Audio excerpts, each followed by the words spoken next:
कि इस देश में लोकतंत्र बचेगा कि नहीं बचेगा। ये चुनाव तय करेगा कि संविधान बचेगा कि नहीं बचेगा। ये चुनाव तय करेगा कि आरक्षण बचेगा या नहीं बचेगा। नमस्कार, न्यूज़ फॉर नेशन देख रहे हैं आप और मैं हूं आपके साथ साक्षी झा।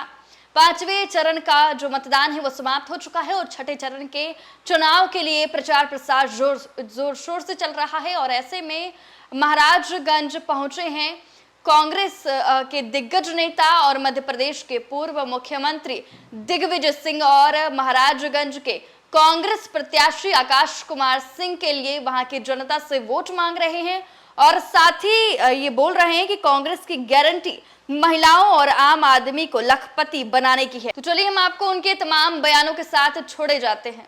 और आरजेडी के सभी माननीय पदाधिकारीगण, कांग्रेस पार्टी के पदाधिकारीगण, उपस्थित आदरणीय देवी और सज्जनों,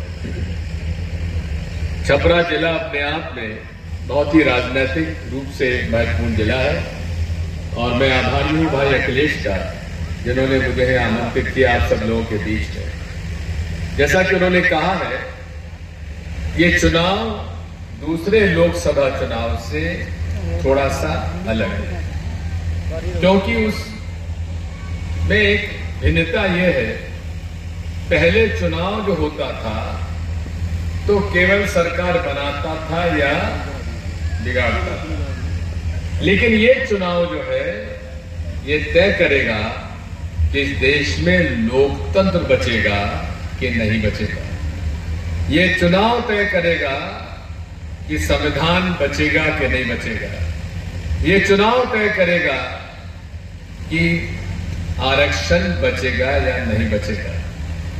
साथियों, आज इस देश में गरीब गरीब होता जा रहा है, अमीर अमीर होता जा रहा है और जितने भी यहां लोग बैठे हैं, मैं उनसे एक ही प्रश्न पूछता हूं, महंगाई बढ़ी है कि नहीं बढ़ी है? बताइए, बढ़ी है कि नहीं बढ़ी? मेरी माताओं बहनों, बढ़ी है कि नहीं बढ़ी है?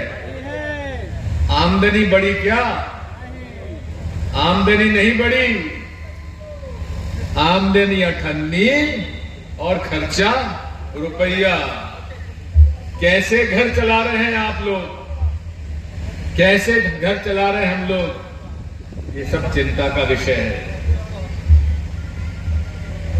बच्चे को पढ़ा दिया, अच्छी शिक्षा दे दी, उसको पढ़ाने के लिए कर्जा भी ले लिया और रोजगार उसको नहीं मिला।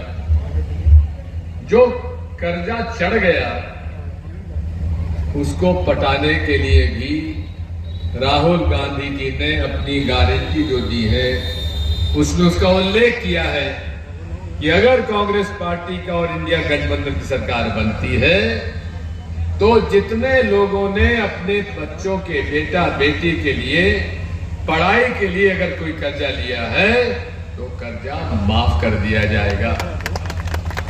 किसानों का कर्जा, किसान आज परेशान है। यहां धान और गेहूं पैदा करते हैं, लेकिन आप समझ लीजिए कि कांग्रेस के राज में आप 3 से 4 कुंटल धान बेच लेते थे तो 1 तोला सोना आ जाता था कि नहीं आ जाता था?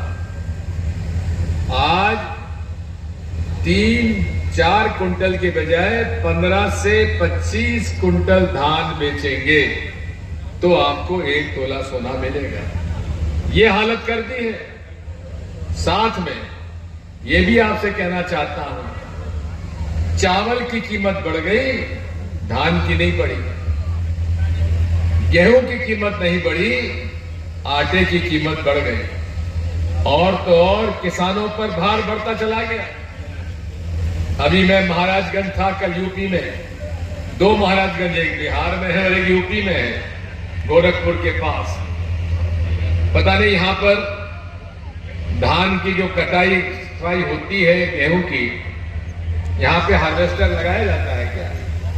हार्वेस्टर का भी आप समझ लीजिए कि डीजल के भाव जब नहीं बढ़े थे कांग्रेस के राज में, जब 30-32 रुपया लीटर हुआ करता था, तब हार्वेस्टर 500-600 रुपया प्रति घंटे में काम करता था कि नहीं करता था। आज वही हार्वेस्टर जो है 1200-1500 रुपए प्रति घंटा ले रहा है।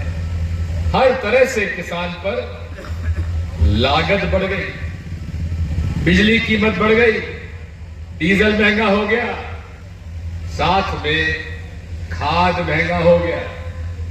एक जमाने में खाद की बोरी 400-600 रुपए प्रति बोरी मिल जाया करता था, आज वही 1200-1400 रुपए पहुंच गया है। भाव बढ़ गए, लेकिन वजन कम कर दिया बोरी का। पहले 50 किलो की बोरी आती थी कांग्रेस के जमाने में, अब आती है 45 किलो और अब कर दिया है 40 किलो। इस तरह से लूट मची हुई है। मैं तो कहता हूं बिहार के लोगों से, ये वो देश धरती है जहां हमेशा से क्रांति को जन्म मिला है। ये वो धरती है जहां लोग जज्बाती लोग होते हैं। जितनी राजनीतिक चेतना बिहार और उत्तर प्रदेश की पूर्वांचल में है, मैंने उतनी राजनीतिक चेतना कहीं नहीं देखी है। मैं आप देखिए, आचार संहिता के बाद कैसे एकदम से उफान आया है मोदी शाह के झूठ के बुलंदे के खिलाफ। मैं तो दंग रह जाता हूं। मुझे 50 साल राजनीति में हो गए, लेकिन मैंने मोदी जी जैसा झूठ बोलने वाला व्यक्ति नहीं देखा। झूठ की फैक्ट्री चलती है उसके यहां। आज झूठ बोलो, हम उसको झूठ साबित करें, उस पर दूसरी झूठ बोल देता है।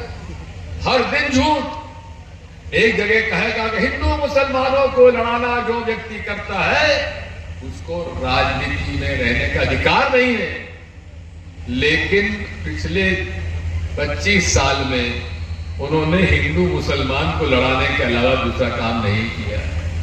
आज लड़ाई धर्म की नहीं है, आज लड़ाई है पेट की, आज लड़ाई है रोजगार की, आज लड़ाई है महंगाई की। मैं गलत तो नहीं कह रहा हूं, हाँ करना ठीक कह रहा हूं ना। आप महंगाई से परेशान हैं कि नहीं, मैंने बताओ। ये सिलेंडर जो आपका आता था कांग्रेस के जमाने में 400 रुपए में आता था कि नहीं आता था। इन्होंने बढ़ा के पहले किया 1150 और चुनाव आया तो 200 रुपए कम किए, जबकि इसको तो 400-500 रुपए ज्यादा सिलेंडर में जाना नहीं था। आप में से कितनी बहनें हैं जो सिलेंडर पे, गैस पर खाना पकाती, जरा हाथ तो उठा के बताओ।